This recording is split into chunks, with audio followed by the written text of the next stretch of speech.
What's up? What's up? What's up, everybody? Welcome to this bang up episode of Stage Left. You already know what we came to do. Here we go. We're here. We're live and jive, ready to bring y'all some of the best journeys around these parts. Okay, so we going high, we going low, we going north, south. You tell it. If it's there, we're going to get it, okay? So we're Stage Left. I need you to do a few things for us. First, go over to the IG. Click, like, share, follow, all of that good stuff at 609 Stage Left and Top Class Radio on Instagram and on Facebook. Go follow, like, share, do it now. Please go over to your app store on your devices and download Top Class Radio. Listen, you can take us anywhere you want to go. If you want to be in Panama, you can listen to Top Class Radio right there from your phone. Listen, we are worldwide. We are worldwide. Tell somebody we worldwide. Then we got the phone number. We got the lines open. 609-418-9816. 609-418-9816. Tonight. We have the best of the best in here rocking with us tonight. Mr. Arthur Leo Taylor. Say hello to the world. Hello, everyone.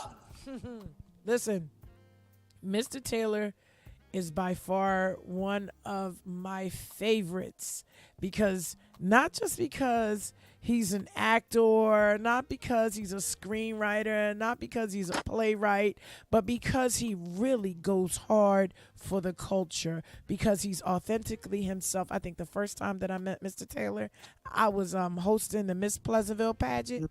And I said, who is this man in these white jeans that walked up on me and said, honey, what you doing? Like, it was real authentic. It was a lot of love in the atmosphere. But Mr. Taylor is authentically himself, and he brings his A game every time. He does so much in the community, from here to Philadelphia to Vineland to Millville, you name it, he's there.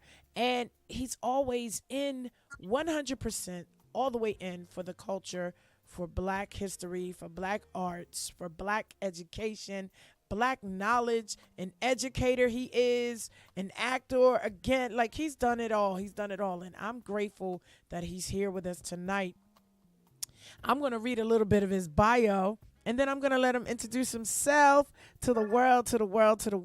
So, you ready? Here we go. Arthur Leo Taylor is a native of Washington, D.C., where he graduated from the Duke Ellington School of Arts in Theater. He then moved on to attend and graduate from Philadelphia's University of the Arts with a BFA in Theater Arts, having studied tap from the legendary master tap teacher LaVon Robinson. Y'all better look at him. He taught dance at many area dance schools, including Phil Danko and Point Breeze Performing Arts Center. Arthur is the founding member of Philadelphia's original tap dance company, Tap Team 2 and Company, where he and his partner Robert F. Burden Jr. were honored as Artist of the Year for Young Audiences Incorporated in 2000. Arthur and Robert were also members of the Fly Squad of the smash hit Riverdance. Listen, I'm all into it. Where they performed in Rotterdam, Holland, the Netherlands, and Berlin, Germany. Mr. Taylor was honored to create choreography and dance for video for Hidden Beach Records artist Jeff Bradshaw's Slide, which featured directorial premiere of Grammy award-winning neo-soul artist Jill Scott, who also performed or appeared in the video as seen on MTV, VH1, BET, and BET on Jazz. Mr. Taylor also choreographed the Road Company Grand Theater of Williamstown, New Jersey's production of The Color Purple for their 2014 season, which won the NJACT Perry Award for Best Choreography. Arthur is also a member of the NAACP and co-founded the AXO Mentorship Program at the Camden County branch. He also is a proud member of the International Association of Blacks in Dance. Arthur is also a founder and executive co-artistic director of Imagine Dance Theater with his wife, Shanta Smith Taylor. His production is The Nubian Nutcracker, which he also wrote, directed, and co-choreographed, was performed at the Claridge Hotel. My children were a part of it. In Atlantic City to 6 sold-out shows and will be returning in 2023 to the Hard Rock Casino. Arthur was also selected as the 2020 Teacher of the Year at Pleasantville High School. Okay, shout out Greyhounds. Where he has directed several productions recently. Arthur directed the Grand Theater Williamstown, New Jersey's 2022 spring production, A Raisin in the Sun, and Tyrell Lewis's Papa May Have at the Grand Theater's second annual Juneteenth celebration. Currently, he is directing Beehive at the Grand Theater in Williamstown, which premieres in April 2023. Mr. Taylor, you are the bomb.com. Thank you.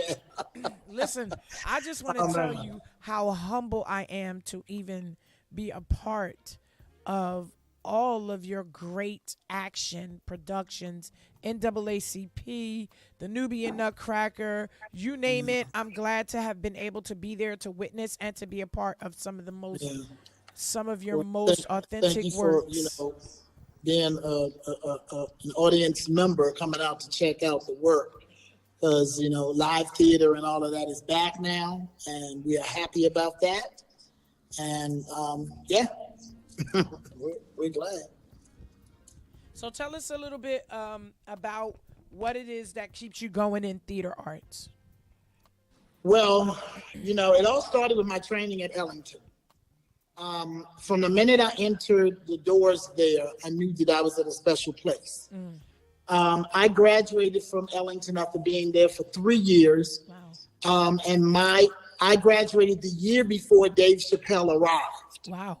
Well, I haven't met him yet. My wife actually was in school with him, and they were in the same theater company and everything. They came in the same year, so she knows Dave well. But in terms of theater, it began in the church, with little speaking parts here and there. And then, we did a couple of little productions. And then before I knew it, I was bitten by the bug. What really bit me was when my mother took me to see The Wiz on Broadway. That was it. That was it for me. Wow. Yes, indeed. Said The Wiz on Broadway. Yeah. First of all, let me tell you something how much I love The Wiz. Yes. Okay. And if you remember, when Miss Phyllis was living, Miss Phyllis actually put that show on at the high school. Yeah, I heard about that. Yes, and I'm gonna tell you something. Eveline. She was Eveline, and I'm gonna tell you something. She made that show. That thing was serious. I miss those moments. I'm actually getting that itch. I need to get back on the stage, and soon I'm getting that itch. All right, I'm glad to hear that. It's coming. It's coming. Yes, it is. So, what I really love about you, though, Mr. Taylor, is how you not only bring such livelihood and such authenticity to our local vicinity, but you also make sure that you implore the minds of the young people. Yes. And you get them involved. I think Nubian Nutcracker we had almost 200 kids. Yeah. It was a lot of kids and a lot of time. And I appreciate you for putting in such time and efficacy in building the arts and continuing to build the arts programs in our schools. Tell us how important it is to continue to have them in our schools, especially our urban schools that are not arts schools. Right. Well, the idea of being an educator was something that kind of fell in my lap. If you would have told me when I was in high school that I was going to end up teaching some of the facts and techniques and things that my teachers taught me, I would have looked at you like you was crazy. Wow. But I got to be honest, a lot of this is just my own selfish need. And it is my own selfish need because our community for so long has been land blasted and had so many things taken away from us. And we thrive and have always thrived on our creativity. So we true. are the most creative people on the planet. So true. Bar none. And you can, it's not hard to see because if you look at the fact that we are the oldest culture, I would say the youngest culture on earth, having deriven from the oldest culture. And we brought our ancestors with us over the Middle Passage, and they're with us today. When you look at some of the things that these students are doing today, they're doing things that directly have correlation to what their ancestors did. Wow. Yeah. So true. Do you think that, we look at the generations now, as of now, versus the generations that were previous and from the elders that have recently just passed, which, Yes. We think about the stories and the journeys that were told. Do you believe that this generation is missing that aspect? I think they need to be reminded that it's important. It's important. My kids now in my African American Arts and Entertainment class, we're now in pre-colonial Africa. And they're discovering things that they never even knew about Africa. Wow.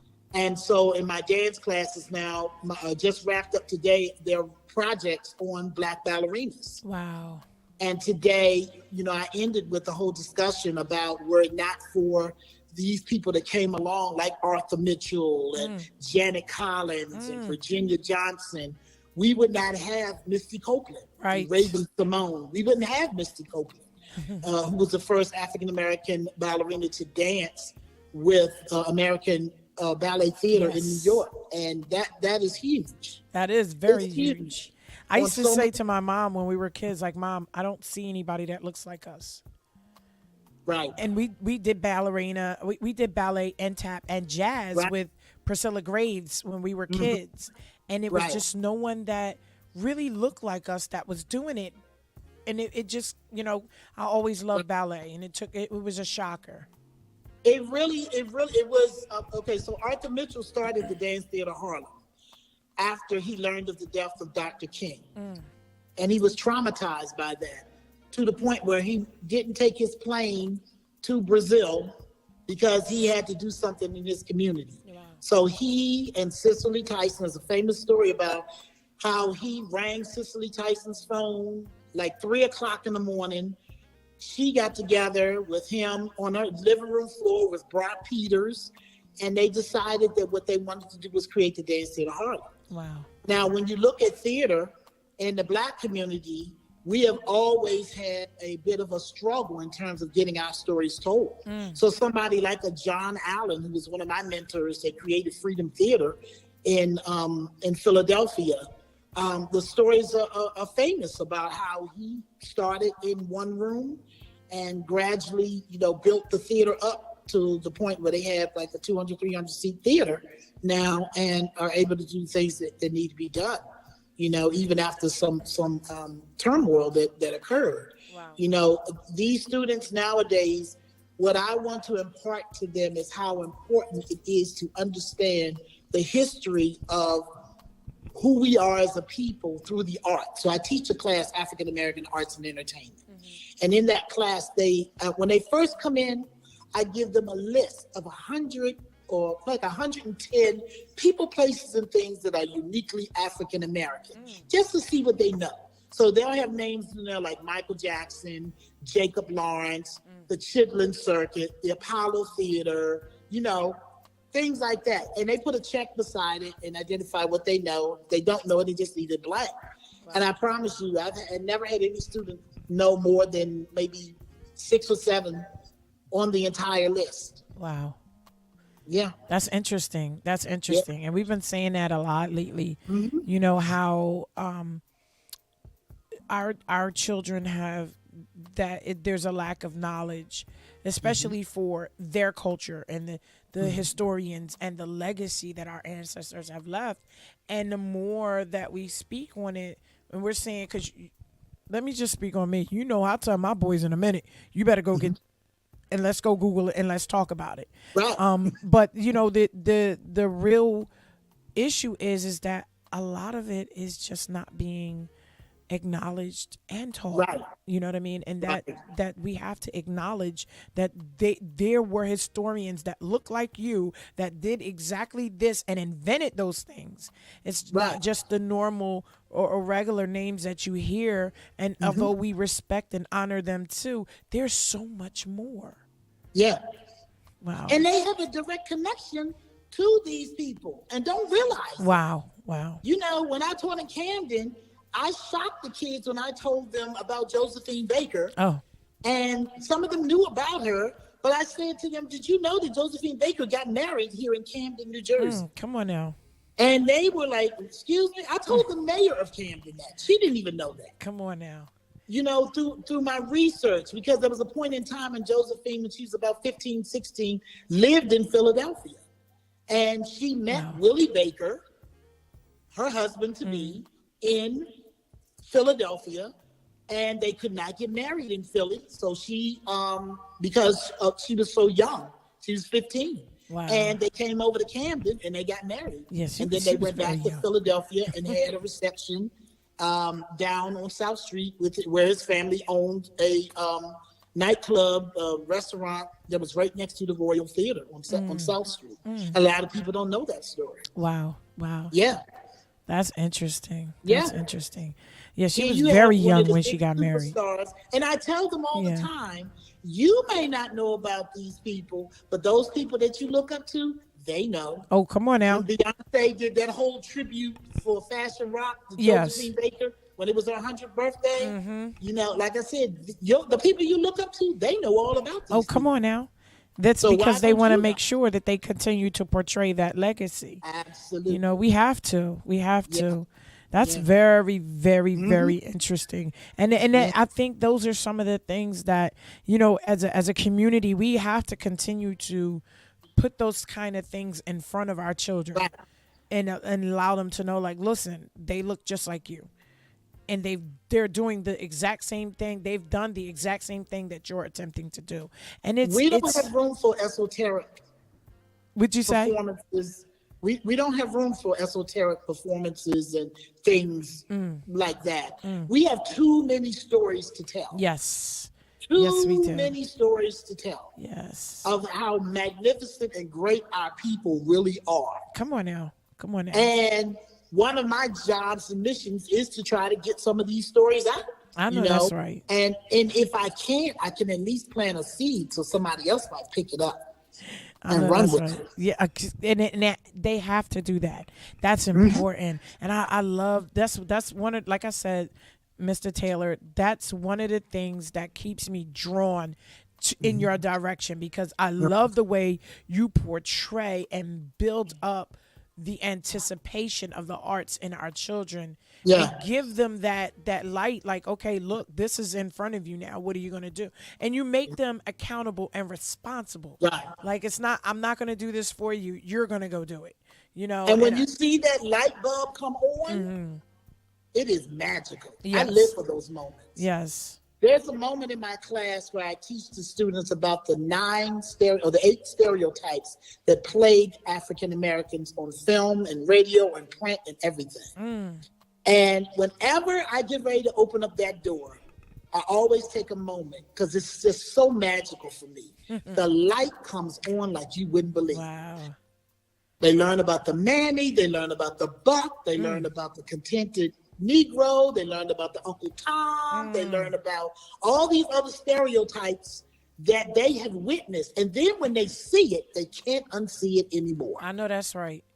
They It can't is. unsee it anymore. It's a And light they'll bulb. come to me and say, I was looking at so-and-so on BET the other day, and this came on, and that was one of the tropes that you were talking about. Wow. Exactly. Wow. I need Yeah. to be a student in that class. Can you sign me up? I'm gonna sit right in the front. I really am looking at, first of all, developing curriculum behind it. And then taking the curriculum out so that it can be explored and really have folks that are interested in learning about some of the things that I teach in my class to really delve into it. Absolutely. You know, yeah. Absolutely. That would be amazing. I mean, when you think about it, and especially when you say curriculum, that means you have to really go and you have to pay attention and learn it, and not ignore that it's there. Right. I love Right. that. I love that. Right. And because I had such incredible teachers, and I had teachers who were teachers who didn't even realize they were my teachers. Wow. And I'm going to give you an example. And this is why I do what I do from this one incident alone.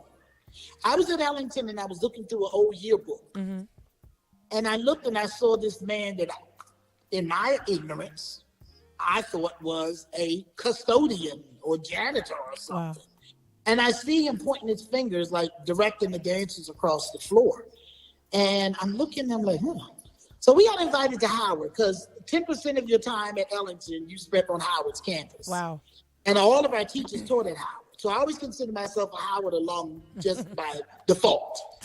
And so we got invited to hear the very same gentleman speak. And when I got there, I'm looking, I'm like, that's that guy that I thought was the janitor. Little did I know that this guy was Lewis Johnson, the choreographer of the movie The Wiz. Wow. Wow. I sunk down in my seat so low. I felt this high. Because when you're in the room with Black greatness, you need to recognize. Yes, absolutely. And I vowed from that point on, I would never be that ignorant when I'm in the room with Black greatness. Wow. This guy had worked with one of my favorite people in the world, Diana Ross. And here I was, this ignorant kid out of DC. They didn't know nothing. Well, I won't say nothing. I'll say that end of the entertainment, because my mother collected like the Jet magazines. And I would see those little pictures, and I knew Sammy Davis Jr., Louis Armstrong, all of them, because my mom was good about that.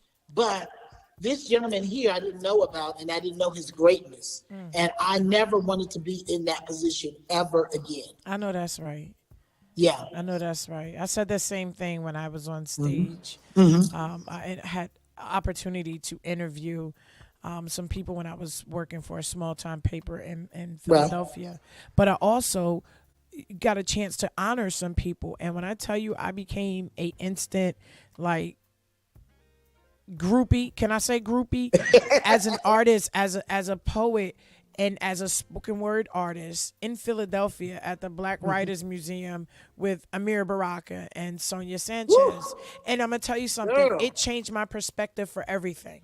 And people will say, well, how did you get to be able to honor them? And I said, my work spoke for itself. Not only that, when people see a passion, they know the connection with those passions. Yeah. There's no way that the people that hurt me did not realize they were my poetic and activism idols. You know what I mean? When you think of activism, you think of these folks, and you think of the great Angela Davis, and it's just wow to sit across the table right there. I'm no longer a bystander standing outside, so I know exactly what you felt like when you was in that theater. I'm sitting right here. I shared a story with the kids the other day. I met a lot of celebrities. I met a lot of folks. But this one person, I was coming up the street, and the University of the Arts had just had their graduation on Broad Street. And I knew the chair of the dance department. Her name is Susan. And so I'm coming down, and Susan, real funny white lady, she's, the chair of the department. And I'm walking up the street, and I see Susan coming down with her robe on because they're coming from graduation. So she says to me, I said, hey, Susan. She said, hey, Arthur. Hey, Arthur, come here for a minute. I come over there. She says, hey, Arthur Taylor, Arthur Mitchell. Wow. And I was floored. Come on now. And I was just like, oh my God, because this man means so much to me.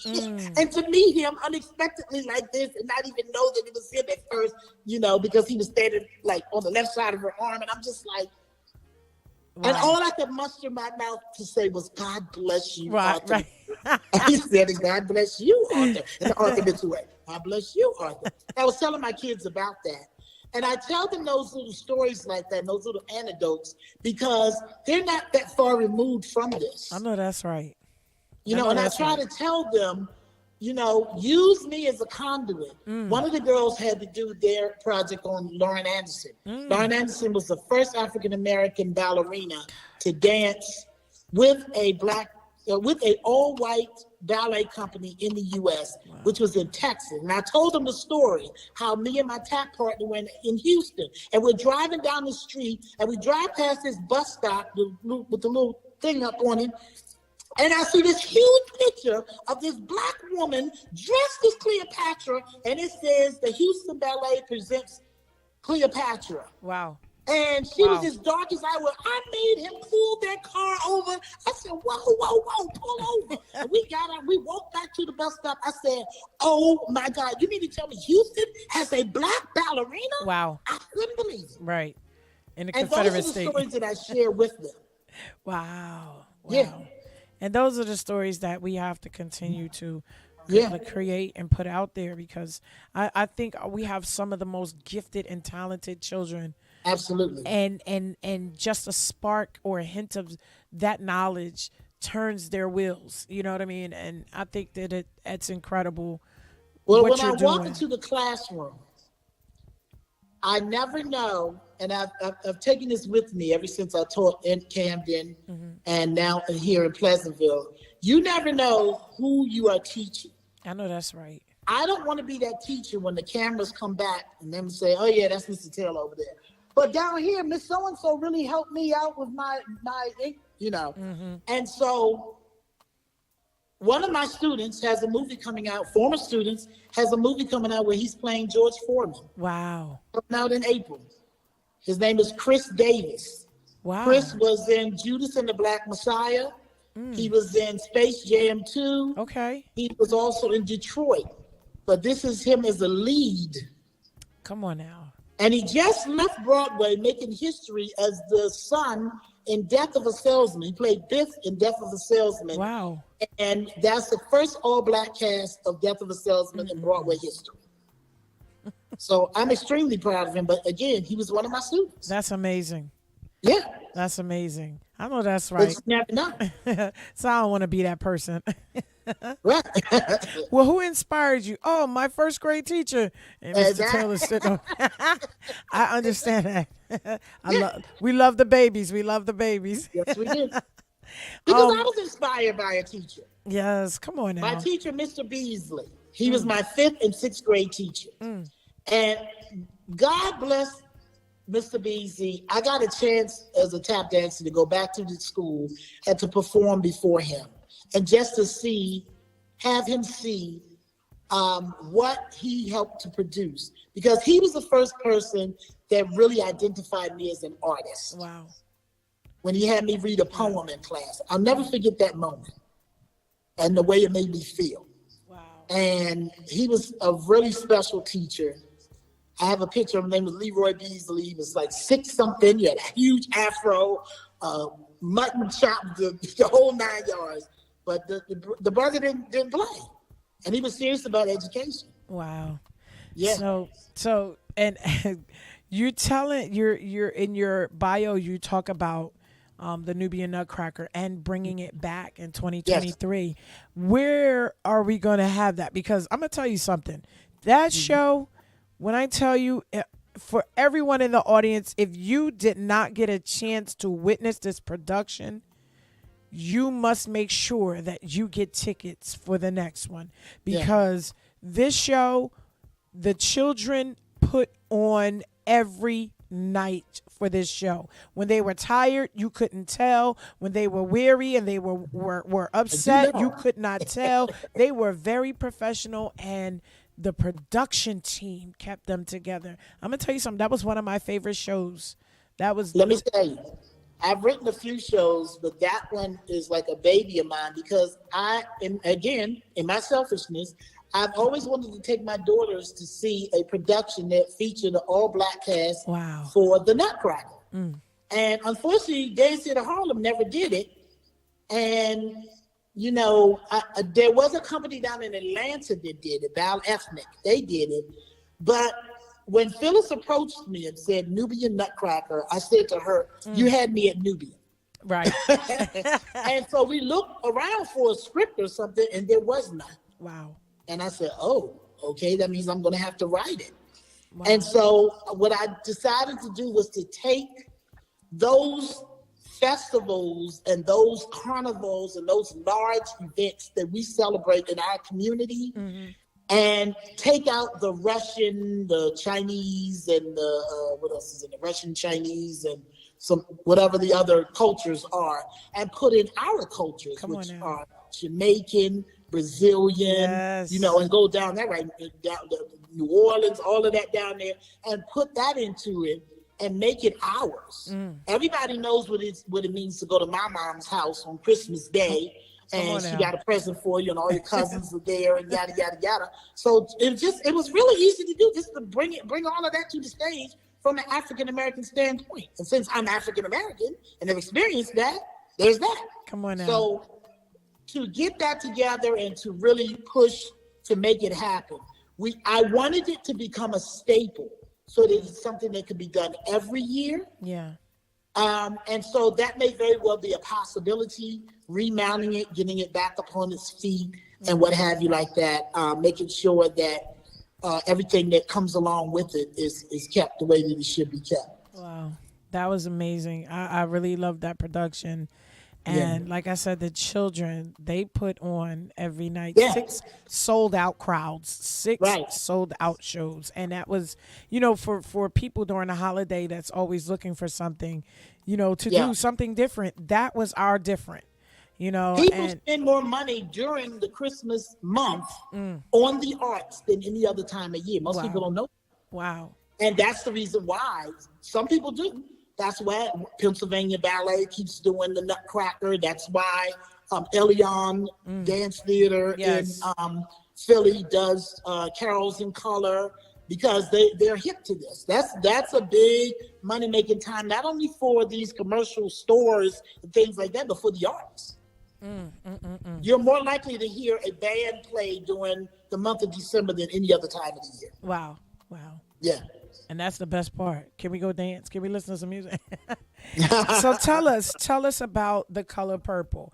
Now, most people don't realize, especially if they're not doing, if they're not a part of a grand theater production, or you know, they don't know that a lot of the productions that are known have to be paid for. Like, you have to purchase the license for it. Tell us about that process. Absolutely. You have to, once a Broadway play is done on Broadway, the writers and producers then can move it to be done or purchased. You can purchase the rights to do that.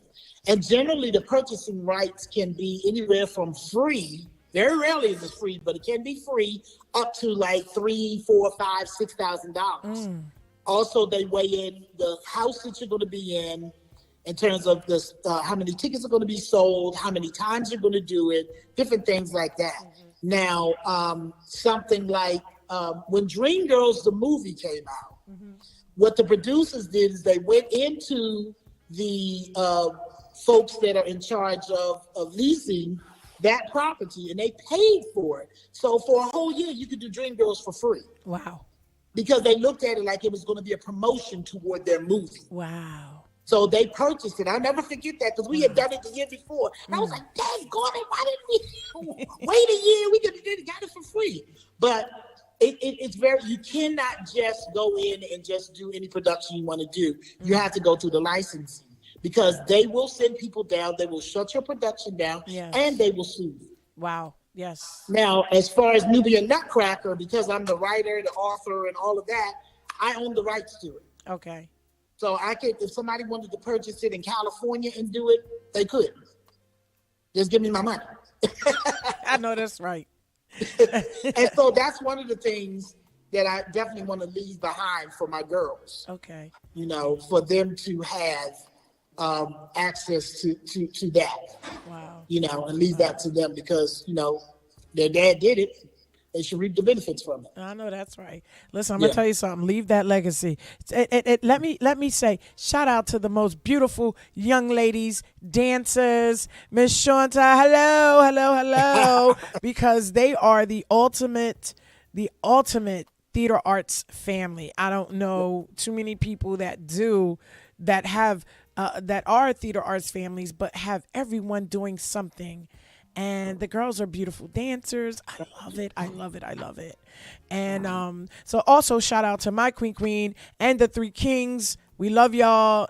Yes. We've put in a lot of work making sure that they're active and doing something that's well worth it, worthwhile. So it definitely speaks volumes to be who we are and to be able to pour it back in. And so we definitely appreciate you for that. Every show we set an intention.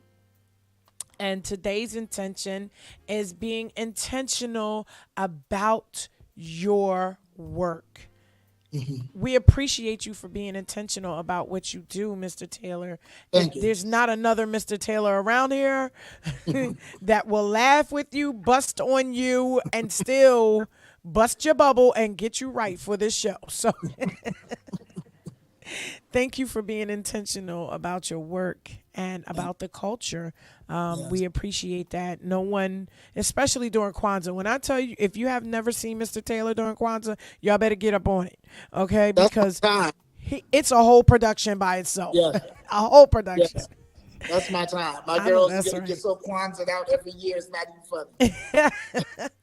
Christmas, no, we doing Kwanzaa. Yeah, when they feel it, when they know it's coming, they're like, "Oh boy, I love that's right. we're Everything. doing this year." Also, what I wanted to talk to you about was NAACP, the National Advancement for, what is it? National The Advancement the National Advancement for the National Association Association for for the, for the Colored. National Association for the Advancement of Colored People. Yes. We are a part of the Pleasantville branch, which is amazing. We were in Atlantic City, and then we transferred our boys to Pleasantville, which is very, very active now. And with so many teenagers, I'm really enjoying listening to what they're doing and how they're going about doing it. You guys opened up so much for them and gave them an opportunity to even compete with AXO. Yes. Will you please tell the community what AXO is and what Sure. it benefits for our students? AXO is a mentorship program through the NAACP that culminates in a 32 competition end of the year amalgamation altogether. There are 32 categories of competition, from the visual arts, the humanities, performing arts, the sciences, and entrepreneurship. So these areas, the students meet regionally and compete. And then after they compete, the gold medalists then move on to compete wherever the NAACP convention is held that particular year. We are usually the prelude to the convention. We come in 3 days before it's officially started. We have our competition. And then the day after the ribbon is cut, we have our award ceremony. And it is literally like being at the BET Awards for teenagers, for high school students. Yes, indeed it is. Last year, and I'm still like tripping over the fact that it was in Atlantic City, because I've done AXO, and AXO, let me just spell out the acronym. AXO stands for Afro Academic Cultural Technological Scientific Olympics. Come on now. They call it the Olympics of the Mind. Wow. And so the students then move on to the national competition, and students from around the country, as far as Alaska, compete. And they are the best of the best in their areas. And let me tell you something. Every year when I leave work, in June, I am burnt out. I am tired. I want to see another kid. But Axel happens in July, and when you get into that room and you see 400, 500, 600 something kids Wow. from around the country who are the best at what it is they do, it is awe-inspiring. And I don't care how many times I tell people that, until they actually experience it, they really don't get it. They think they do, but when you're standing in that room and you see this brilliance from all over the country, and the amazing things that these students are doing, and how, for whatever reason, they call Axel the best kept secret of the NAACP. Wow. Wow. Different folks have competed in Axel, like Anthony Anderson. John Singleton did his first movie with Axel. Wow. Yeah, Jada Pinkett Smith was in Axel. Even Kanye West did Axel. Wow. So we had a lot of students, famous alumni that came through Axel. The gentleman that's on, I think his last name is Frost. He's on Broadway now doing Michael Jackson. Oh, yes. MJ. Yes. Well. Yeah, he's out of Prince George's County. And so, it is a wonderful program. And we're glad that your fellas are involved in it. Listen, they didn't have a choice. We was like, okay, either you getting a job or no, I'm just kidding. But they were excited. They're really excited about it. What I loved about it with AXO and AACP was that we didn't have to coax them into doing anything. They went in and they were like, I want to be this and I want to be that. And which is, for us, especially for the gentlemen, it's really good, because a lot of times young men don't speak up as always. Often. And they don't take positions because sometimes they feel like, okay, well, they're better than me, they're good at whatever, you know what I mean? But this time these guys went in there and they said, oh, I want to be vice president, I want to be the treasurer, I want to be, and that's awesome for them. And we want to keep them thriving in it. Last year they were supposed to be at the competition and within AACP in Atlantic City, and then get an opportunity to go. And so we're like, okay, this time we get you guys in early, so let's figure out what we have to do. And which is really fly. I love it. I'm excited. I always encourage. This year we're going to be in Boston. I know.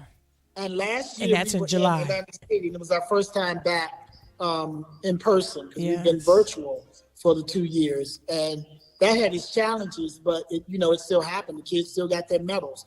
Now, if you win a gold medal at the national competition, you win a scholarship of $2,000. Wow. If you win a silver medal, it's $1,500. If you win the bronze, it's $1,000. So it's one of the largest scholarships offered around the country. Anything that you can go to college for, there is a competition in AXO for. From writing, being a doctor, whatever you are, there is something there for you to do. So we call it, one of the largest scholarships in America, potentially in the world, because of you think you got 32 categories that you gotta do $2,000 for. You got 32 categories. You got to do silver, and they also had they started a group competition with culinary. So culinary is one of the areas that they added in, and they also they just added in hospitality. Wow. With a group that comes in, and you have teams that are competing against each other. Oh, that's so awesome. It's still moving. It's still growing. That's awesome. Yeah. I was inspired just listening to all of the categories that you guys have for them. And I was just like, wow, this is amazing. Like, you don't hear about these kind of things often. And so, knowing that we're able to partake, I'm like, you guys, it's right at the table for you. Right. So, but we're grateful for that. And thank you for bringing it. Number one, having it in the city so people could get a greater view of what it is and what it does for our children, and helping them to, participate, but also for keeping it fresh. You know what I mean? Because when you have different things that the kids are involved in and that they like, you guys didn't leave nothing out. If they wanted to do art, there's art. If you wanted to write, there's write. If music was, and I'm like, wow, look at all of these categories that have subcategories that you guys can get into. So that was exciting, and we appreciate it. We really. It's been around for over 40 years. Wow. And I Yeah. remember Miss I forget her name. Um is her last name Bailey? No, it's not Bailey. But she's been hosting each Zoom.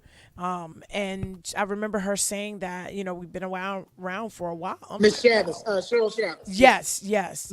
And I'm like, this is amazing. So you definitely sparked interest in the children. And it, like I told them, I said, guys, it looks great on your resume as Yes, it well. does. And all the colleges are aware of it. Yes. So come on In now. fact, we had a student one year when we were in Orlando.